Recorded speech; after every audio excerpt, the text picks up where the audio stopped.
કરજો યાર એના ચરણો બખાડે જા સાગર ગંભીર ખલ ખલ ખલ વહેતા તા ગોમતી નાની ચરણો બખાડે જા સાગર ગંભીર ખલ ખલ ખલ વહેતા તા ગોમતી નાની એને જો ઠાકરનો જ્યાં આપે લહેરાઈ મારા દ્વારિકાના દેવની વાત જનો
મારા દેશના સંતો રાજી થાય મારો સનાતન ધર્મમાં જેટલા સનાતની છે એ બધા જ તમારા પર દેવી દેવતાઓ કૃપા કરે છે સાહેબ એના આશીર્વાદ મળે છે ક્યાંય દુનિયામાં ફાફા મારવાની જરૂર નથી બાકી અત્યારે જે હાલી રહ્યું છે ઘણી જગ્યાએ પૂજ્ય મહાપુરુષો સંતોના સાનિધ્યમાં જઈ બને ત્યાં સુધી બહુ જ્યાં ફાફા મારવા ગુરુ મળી ગયા પછી બહુ જોરાવાની મહેનત ન કરવી બહુ ન ભેળવાવું કારણ કે એને ખબર જ છે તમારે કેવા જોવા છે અને એને જોઈ નાખ્યા એટલે જ તે ક્યાંય કિચડમાં આપણે આટા મારતા હતા અને અત્યારે ત્યાં સુધી પહોંચાડે એની કૃપા હોય તો થાય યાર બાકી તમે મરી જાઓ તૂટી જાઓ તો કાંઈ ન થાય હા ગુરુ કૃપા હોય ને તો થાય અમે ત્રણ છીએ બાપજી કાકાભાઈ મહેશભાઈ હું હાવ બચપનથી ત્રણે સાથે હાવ બચપનથી અમારા આ જો આયે દેવલી મૂળ અંબે વદરકા આનો સંગત થયો આવો ના મને સાંભળે થતું નથી હું એવું ને એને સાંભળે થતું નથી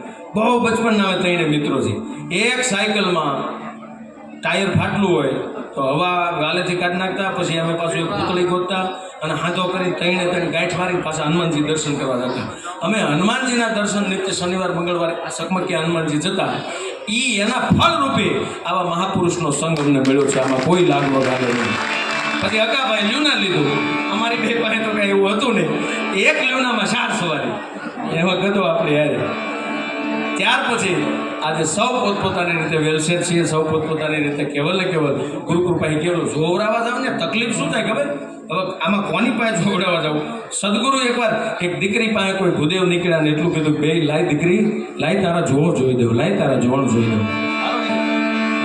એક લાય બાપા તારા જોવો જોઈ દઉં તારા જોણ જોઈ દઉં કે બાપા મારું જોણ જોઈને શું કરશો મારા જોવો જોઈને શું કરશો બેટા તારા ભાગ્યમાં કેટલું સુખ છે અને કેટલું દુઃખ છે લાય હું તારા જોર જોઈ દઉં ત્યારે દીકરી એટલું કીધું બોલ બાપા મારા જોવા છે હા મારું જ્યોતિષ જોવું છે તો હા તો કે સામે દિવાલ પાસે પેલી ધૂળમાં એક વ્યક્તિ બેઠો છે ને એના જોઈ લો એક એના જોઈ લો ગોર બાપાએ આમ સામું જોયું ત્યાં તો તૂટલ લુગડા સોકલ કાયા વાય વાટું વણાઈ ગયેલી 8-10 દીઠા આયેલો નહીં. એટલે ગોર બાપા એના સામું જોઈને શું કીધું ખબર, દીકરી હું તો તારા જોવા માટે આવ્યો છું, ઓલો બેઠો એ સીધો એ તો મને ગાંડા જેવો લાગે છે. ત્યારે દીકરી એટલું કીધું, ગોર બાપા તમારે મને ગાંડો છે, મારો તો ધણી છે, એના સુખે સુખી ને એના દુઃખે હું દુઃખી છું. હવે એના જો જોઈ દો, એના સુખે હું સુખી થાય, એના દુઃખે હું દુઃખી થાય. હવે એના જો ઉપર મારે હાલવાનું છે સાહેબ. આ જદી આ દેશની દીકરીઓને મનમાં દ્રઢ સંકલ્પ વિશ્વાસ આવી જશે કે એના સુખે સુખી ને એના દુઃખે દુઃખી, તેથી કોઈ એક્સિડન્ટનો ઘરમાં પ્રયાસ નહીં થાય. હમણાં એક બેને એના સાસુને કીધું મને 4000 રૂપિયા આપો. એનું સાસુ કે 4000 રૂપિયા તું કરવા શું તારે? એ કે મને આપો, મેં તમને કીધું 4000 રૂપિયા આપો. પણ બેટા 4000 રૂપિયા ન હોય, અમે નવીન પરણીને આવ્યું ને ત્યાં 4000માં તો આખા મહિનાનું રેશન ખરીદીને આવતા, ત્યારે 4000 કરવા હું? એ કે મારે બ્યુટી પાર્લર જવું છે. કે ભાઈ 4000 રૂપિયા બ્યુટી પાર્લરમાં જવાય, જવું છે તો 4000નું તાર બ્યુટી પાર્લરમાં કામ શું કરવાનું? એ કે મારે વાળ સીધા કરવા છે. એની હાવું કે વાળ સીધા ન્યા ન કરાય, ઘરે વાળ સીધા કરી નાખાય. એના છોકરાને કહો કે ઘરે વાળ સીધા ન થાય. પછી એનું સાસુ કીધું, હે બેટા ઘરે વાળ સીધા ન થાય? તક નહીં. તો કે 22 વર્ષનો મારો દીકરો છો, લગ્ન છે 2 વર્ષ થયા, 2 વર્ષમાં મારો દીકરો 22 વર્ષનો સીધો કરી દીધો, વાળ સીધા નહીં થાય? આ ગવારનું શાક નહોતો ખાતો અત્યારે કઢી ઉપાડે છે, વાસણ મીઠો છે ધોવા. હા, આટલું સીધું નહીં થાય. પણ મારે અહીંયાથી એક વાત તમને જ્ઞાન સાથે ગમતની કેવી છે ને, એ વ્યવસ્થા એ છે, માત્ર આપણા પાસે 10 મિનિટ છે, મારે 8 વાગે મારા શબ્દોને વિરામ આપી દેવો છે. એ માટે કે સૌએ પ્રસાદ લઈને જવાનું છે, પ્રસાદ લઈને વગર કોઈ જવાનું નથી. બહુ સારી વ્યવસ્થા. અને ત્રીજી વાત કે અહીંયા કંથેરિયા હનુમાન ભક્ત મંડળ તમામ સેવક સમુદાય, હું નામ એ માટે નહીં લઉં કે અહીંયા અશોકગીરી બાપુ એ આપણું અહીંયા માધ્યમ છે, આપણને મૂકીને પૂજ્ય બાપજી આપણા ભરોહે મૂકીને ગયા છે, હનુમાનજીના ભરોહે, કે આપ સૌની સાથે તમે રહી અને કંઈક વિવિધ કાર્યક્રમ, આ જગ્યાને કંઈક વિકાસ થાય, આ જગ્યાનું કઈ રીતે આપણે ભરણ ચાલુ રહે અવિરતપણે રોટલો, એની આપણી સૌની નૈતિક જવાબદારી બને. પણ જ્યારે પૂજ્ય બાપજી મહામંડલેશ્વર 1008 પદવી મળ્યા પછી સુરત સત્સંગ હતો, ત્યારે મને થોડું મનોમન એવું થતું હતું કે સુરત વાળા તો જીવી ગયા, એણે લાભ લઈ લીધો, 3 દિવસનો સત્સંગનો લાભ મળ્યો. કારણ કે અત્યાર સુધી બાપજી પાલનપુર મહંત તરીકે આપણી વચ્ચે આવતા હતા, પણ પહેલી વાર શ્રી 1008 મહામંડલેશ્વર પીઠાધીશ્વર પરમ પૂજ્ય બાપજી આપણી ભાવનાની ધરતીમાં પહેલી વાર આ પદવી મળ્યા પછી આવ્યા છે સાહેબ. હવે આપણા કંઈક તેજ જુદા છે, આ ધરતીના તેજ કંઈક જુદા છે, આ જગ્યાનો પ્રકાશ કંઈક જુદો છે. આ લખવું હોય ને લખી લેજો, એમાં કોઈ શંકાને સ્થાન નથી. એ માટે 144 વર્ષ પછી જે પ્રયાગરાજ, યોગી આદિત્યનાથજીની વાત કરી, યોગીજીની પ્રયાગરાજ નામ નહોતું, નામ બીજું હતું. આણે એક રાતમાં ફુલડોઝર દેખાડીને ફેરવી નાખ્યું કે પ્રયાગરાજ જ નામ હોય, એમાં બીજી વાત ન આવે. હા સાહેબ, આવા સંતની, આવા દેશમાં આવા મહાપુરુષોની જરૂર છે. એટલે એને આપણે વાત એ છે કે એટલા એક હાથે તાળી તો નથી પડવાની, આપણે બધાએ પણ થોડું એની અંદર સહભાગી બનવું પડશે. થોડું આપણે બધા જાગૃત. મને એ નથી સમજાતું, આમ હારું આપણી પાસે કંઈ કામ નહીં અને આમ કોઈ પાસે ટાઈમ નહીં. બોલો, આમ પાછું કાંઈ કામ નહીં અને આમ કોઈ પાસે ટાઈમ નહીં. હા, આમ પાછું તમે કહો તો આપણે એમ કહીએ કે ભાઈ હાલો આ જગ્યાએ સત્સંગ છે, ભજન છે, તો ગૌશાળામાં થોડી વાર છે, ત્યાં હું કહે મારે તો બરોબર મહેમાન આવે છે ને, સવારમાં મારા હાળાનો ફોન આવ્યો. હાળાનું નામ પડે એટલે સારું બેસી જવું પડે, કારણ કે નહીંતર પછી આજે ભાખરીનો લોટ બાંધવો પડે. એ દુઃખની વાત છે. તે નકરું હાળાનું જ માન, ભાઈઓનું નહીં માન, થોડુંક ભાઈઓનું માનવું જોઈએ. એક બેન એના પતિને કીધું, કોનો ફોન આવ્યો? એક મમ્મીનો. મમ્મીને કહેતો આ નથી આવવાનું, આ કાંઈ કામ નથી એનું, થોડે આવે છે ગમે ત્યારે, આપણે ક્યાંક બહાર શનિ રવિ ફરવા જાવ કે એનું કામ છે, ના પડી ગયો ને. બોલો કે પણ સાંભળ તો ખરા, તારી મમ્મીને એમ લે તો તમારે બસ સ્ટેન્ડ લેવા જવું પડશે. તારી મમ્મી આવે લેવા જવું પડે. તારી મમ્મી તો અમારી શું મિની છે લે, આ પોતાનું નહીં પોતાનું ના. હમણાં તો એક બેને એને એના એક ભાઈ એના શાળાની વહુને ફોન કર્યો. શાળાની વહુને ફોન કરીને ફોન મૂકી દીધો. પછી ઓલા બેનને કંઈ ખબર નહીં, તબિયત ખરાબ થઈ ગઈ, 110 ડિગ્રી તાવ ચડ્યો. એટલે એને સીધો એના ઘરવાળાએ એને બેનને અહીંયા ફોન કર્યો. મારે બનેવી ક્યાં થકી તો ઓફિસ છે. એણે કે મારા ઘરવાળીને ફોન કર્યો તો ખબર નથી શું હતું. એણે મારી ઘરવાળીને ફોન કર્યો એ વખત મારી ઘરના તાવ ઉતરતો નથી, ખાલી એટલું પૂછી લે એના કાનમાં કીધું શું એને ફોનમાં. એટલે ઓલી તરત એના ઘરવાળાને ફોન કર્યો, ક્યાં છો તમે? ઓફિસે. ક્યારે આવવાના? તો હમણાં થોડીક વાર પછી આવું. તમારા ભાભીને ફોન કર્યો હતો? બોલો કે હા. શું કીધું તમે એને? એ કે કંઈ કીધું ને. હા શું કહ્યું છે એ તમે તારે હું કીધું હતું? મારી ભાભીને આમ તો તાવ એ વખત ઉતરતો ના, અને મારા ભાઈનો આગળ ફોન આવ્યો હતો એને 1 ડિગ્રી તાવ છે. બોલો કે મેં એને બીજું કાંઈ કીધું ને, મેં તો ખાલી એટલું કીધું દિવાળી વેકેશનમાં તમારી નણંદ 1 મહિનો રોકાવા આવવાની છે. ક્યાં થતું ઉપડ્યો ત્યાં બોલો. હા, પતિ પત્ની બે સાસરે ગયા પછી નીકળ્યા એટલે સસરાએ 10,000 રૂપિયા હાથમાં આપ્યા. જમાઈના કાનમાં કંઈ કહેતા હતા એટલે 10 કિલોમીટર ગાડી આવી. પછી બેને હળવીને પૂછ્યું, હે મારા બાપુજી તમને પૈસા આપ્યા? બોલો કે હા. કેટલા આપ્યું? 10,000 રૂપિયા. પછી તમારા કાનમાં શું કહેતા હતા? એ તને કહેવાય એવું નથી. એ કે કહીજો મારા સામે જાણજો શું કહેતા હતા? એ તને કહેવાય એવું નથી. કહો ને તમે તાર હું કોઈ નહીં કહો. એ 10,000 રૂપિયા આપ્યા. પછી મને કહેતા, જમાઈ આ લ્યો 10,000 રૂપિયા, ઘટે તો દર મહિને 10,000 લઈ જજો. આ વાવાઝોડું દિવાળી વેકેશનમાં આઈનો આવવા દેતા. કેટલો હેરાન થયો છે વિચાર કરો તમે. હા, કેટલો હેરાન થયો છે તમે કલ્પના. એક સોસાયટીમાં અફવા નીકળી કે પાણીમાં ઝેર ભેળવેલું છે, સોસાયટીમાં કોઈ પાણી પીવાનું નથી. એટલે તમામ લોકો જે પાણી ભરેલું છે ખાલી કરી નાખવાનું છે. નહીતર ટાંકા મેન ટાંકો જે સોસાયટીનો છે એમાં ઝેર ભેળવી દીધું. એવી રાતે અફવા નીકળી એટલે એક ભાઈ મિટિંગમાં ગયો. મિટિંગમાંથી ઘરે આવ્યો ને બરોબર બેલ વગાડ્યો એટલે ઘરવાળી આ તો ક્યાં ગયા અત્યાર સુધી? 1 વાગ્યો. તમને ખબર પડે ઘરે ક્યારે પહોંચવું? નીકળી જાવ છો આ 12 વાગ્યાના. બોલો કે શાંતિ રાખ, સોસાયટીની મિટિંગ. શું સોસાયટીની મિટિંગ હતી? થોડ્યા જાવ છો 1 વાગે. બોલો કે તું ટેન્શન લે, મને કે તું પાણી પીને હોઈ જા. તું પાણી પીને હોઈ જા. આ ફટાકડો લાંબી વાતનો છે. એટલે આવું તો ન જીવો, કમસે કમ આવું તો ન જીવો. એ બહેનોને મારી વિનંતી, મારા બાપ ત્રાસ ન દેતા. હમણાં મારે બની ગયેલી ઘટના 9 તારીખ જૂનાગઢની, એટલે છેલ્લી વાત કહી દો ને પછી પ્રોગ્રામ પૂરો કરું. તે મને ત્રણે મળ્યા. જાતા તો દામોદર કુંડમાં સ્નાન કરવા માટે, પણ કોઈ સંતના સાનિધ્યમાં જઈને ભગવી લઈ લીધેલી, વીટી લીધેલું. મને થયું, મેં કીધું કોઈક તાજા આવ્યા છે શિવરાત્રિમાં રોકાણ માટે. મેં કીધું ઓમ નમો નારાયણ. હિન્દી પાડી ભાઈ હતા આપણા વિસ્તારના. મને જેટલું હિન્દી હકા ભાઈ આવડે એટલું તેને આવડતું હતું. મેં કીધું ઓમ નમો નારાયણ. ઓમ નમો નારાયણ, ક્યા બાત है? मैंने बोला कहाँ से आए हैं? गुजरात से है। बहुत बढ़िया। आप तीनों इधर क्यों आए हैं? साधु थाने का है। अच्छा, साधु बनने का है। मैंने बोला अच्छा, तो तब तीनों साधु नहीं थे, दीक्षा लेने का था। कहा तो पहले क्या करते थे?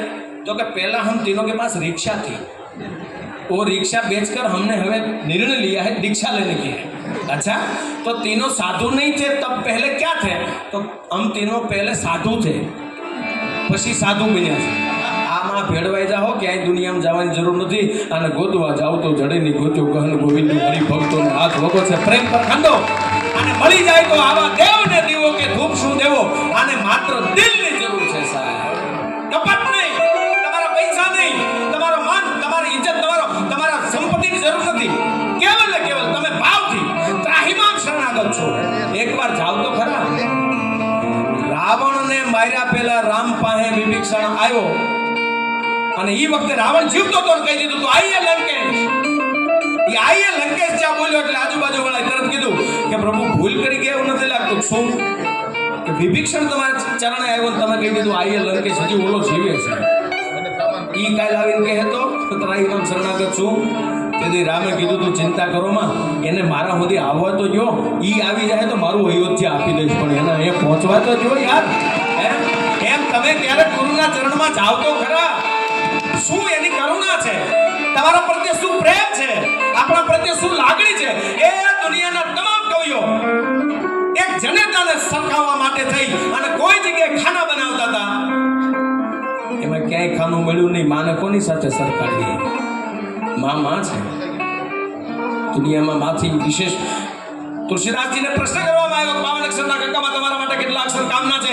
ત્યારે એને એટલું જ કીધું હતું, રાગમાં 2 અક્ષર કાઢી લો એટલે 52 અક્ષર મારા મન બોબડા છે. કવિ કાકને કોઈએ પૂછ્યું કે તમારા માટે 52 અક્ષરના કક્કામાંથી કેટલા અક્ષર કામના છે? ત્યારે કવિ કાક બાપુએ એટલું જ કીધું, માત્ર માં શબ્દ કાઢી લો એટલે 52 ની કરોડે અક્ષર મારા મન બોબડા છે. ઈ માને ક્યાં સરખાડવી? ત્યારે સાંભળજો, આ દેશના કવિઓએ એમ કીધું, એક ડગલું આગળ ભરતા જનની થી જગ સંત માત સુવડાવે, સંત જગાડે અને પેળવી દે ભગવાન. સંતનો સ્વભાવ છે એવો જનેતાની ગોદ નાખે. અને આમાં કઈક મને ખબર છે, હું બધાના ચહેરાથી પરિચિત છું યાર. પહેલા આપણે હું હતા એ ખબર છે અને અત્યારે હું છું એ ખબર છે, પણ ભગવાન ભેળવી દીધા તો તમે સત્સંગમાં બેઠા, નહીતર આ ટાઈમે તમે 25% ક્યાં બેઠા તો મને બધી ખબર છે. અત્યારે તો તમને ગોતવા પડતા છે ને, મને આખું કુટુંબ ઓળખી.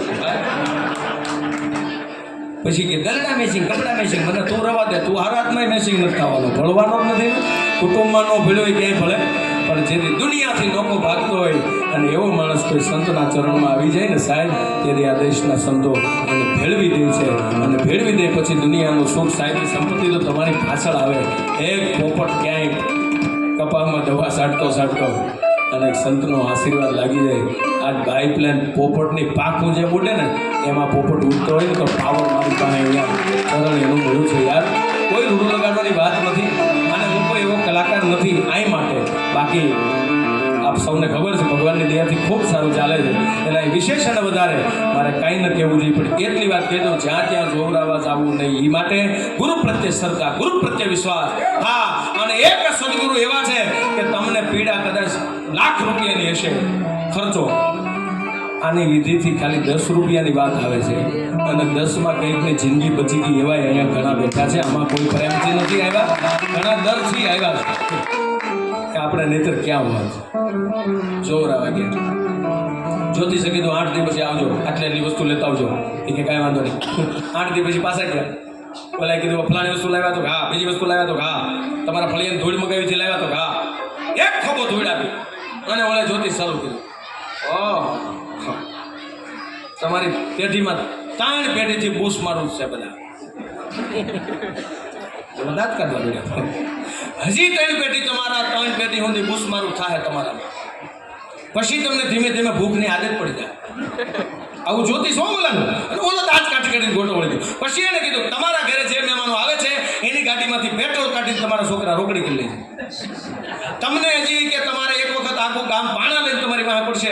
તમારા એટલો બધા ખરાબ તમારું જ્યોતિષ આવે છે. અને ઓલો જોવરાવ ગયો તે દાંત કાઢીને બઠો થઈ ગયો. પછી જ્યોતિષે કીધું કે આટલું ખરાબ તમારું જ્યોતિષ નીકળ્યું છે તો આ તમે એટલા બધા દાંત કાં કાઢો સહી તો કહો. ત્યારે ઓલા એટલું જ કીધું ભૂલી પડી છે, તમે મને કીધું ધૂળ લઈને આવજો. તો હા, મેં ઉતાવળમાં મારા ઘરેથી ધૂળ ભૂલી ગયો તો તમારા ફળિયામાંથી ધૂળ તમને આપેલી છે. ઈ હું આપણા કલ્યાણ કરવાના છે સાહેબ. હે પણ આ મહાપુરુષ સંતોના સાનિધ્યમાં જાઓ, જોવરાવાની જરૂર, ફાફા મારવાની ખોટું નથી.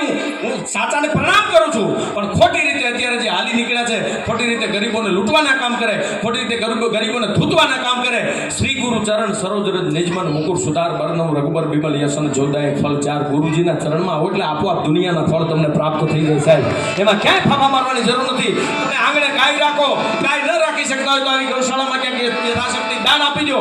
અને છોડો તમારા દીકરાના જન્મદિવસ મનાવવા માટે હોટલોમાં હજારોના ખર્ચા કરી અને આપણે કેવલ કેક કાપીને આપણે રૂડા બિલકુલ નથી લાગતા. સનાતન સંસ્કૃતિની શોભાની વાત જ નથી યાર. એમાં ફૂંક મારીને મીણબત્તી બોલવું એટલે હું અંધકારનો પ્રસંગ છે, દુઃખની વાત છે. એ કોઈ ઉજવવા જેવી વાત નથી.